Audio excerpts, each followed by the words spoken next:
À parler de ce dossier qui devient de plus en plus intéressant dans l'opinion.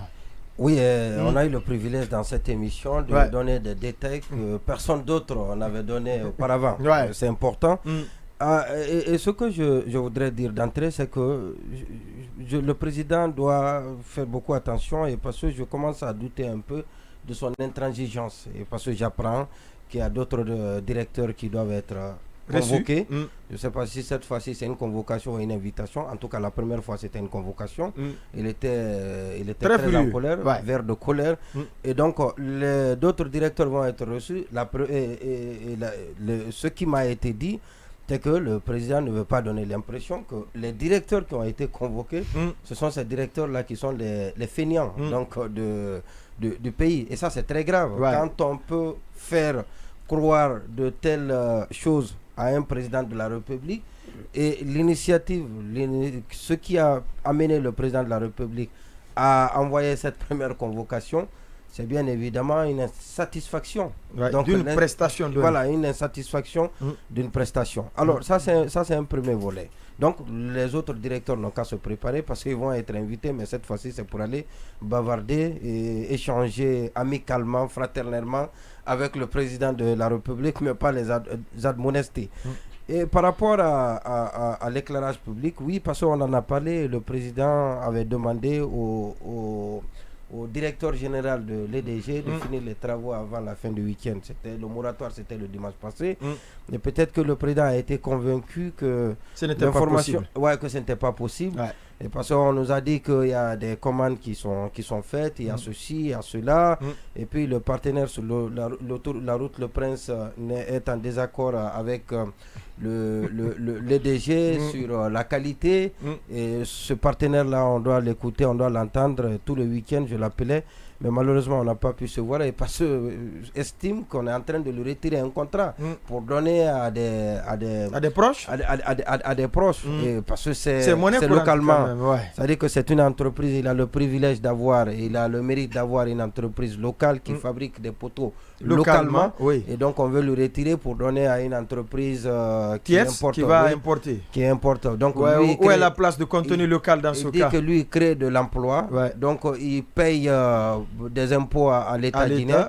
Mais l'État veut enrichir l'entreprise. On veut marcher sur son initiative pour aller donner à d'autres. Donc ça c'est un débat d'un autre jour, on va revenir là-dessus. On reviendra dessus. Alors, parce que ça ne suffit pas. Si lui aussi ne fait pas le produit de qualité, c'est pas parce qu'il est localement...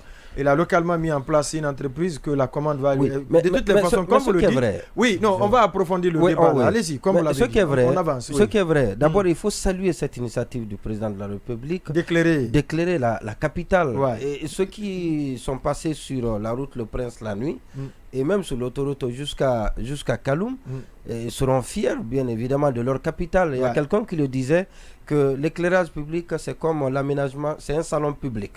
C'est-à-dire qu'on a, c'est Soniké Yané, je lui rends d'ailleurs hommage pour cela, pour cette brillantissime idée.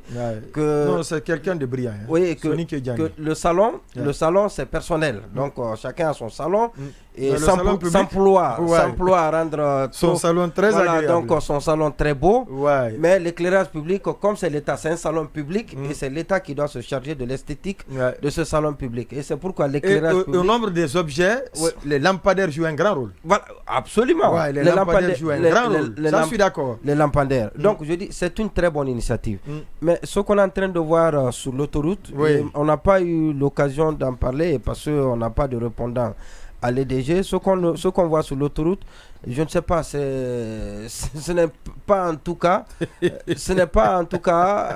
dans l'esprit, ce n'est pas l'esprit en tout cas, le côté esthétique n'existe pas. Le côté esthétique, on a l'impression que ce sont des câbles pour étaler les habits, mais puisque c'est haut, on sait qu'on ne peut pas étaler les habits à une telle hauteur. Ce qui est grave. Maintenant, c'est l'étoile d'araignée, non, c'est un peu plus gros que l'étoile d'araignée. Ce qui est grave, c'est compliqué. Ce qui est grave, mais je ne veux pas croire que c'est l'EDG qui justifie, qui donne ses arguments.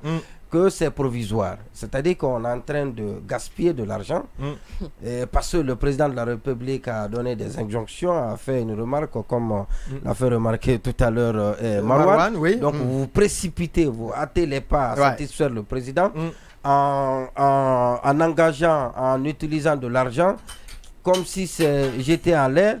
Et puis reprendre le travail plus tard. Comme on a l'habitude de voir en Guinée, les travaux sont toujours repris. Et puis on appelle les travaux d'urgence. Dans l'éclairage public, il n'y a pas de travaux d'urgence.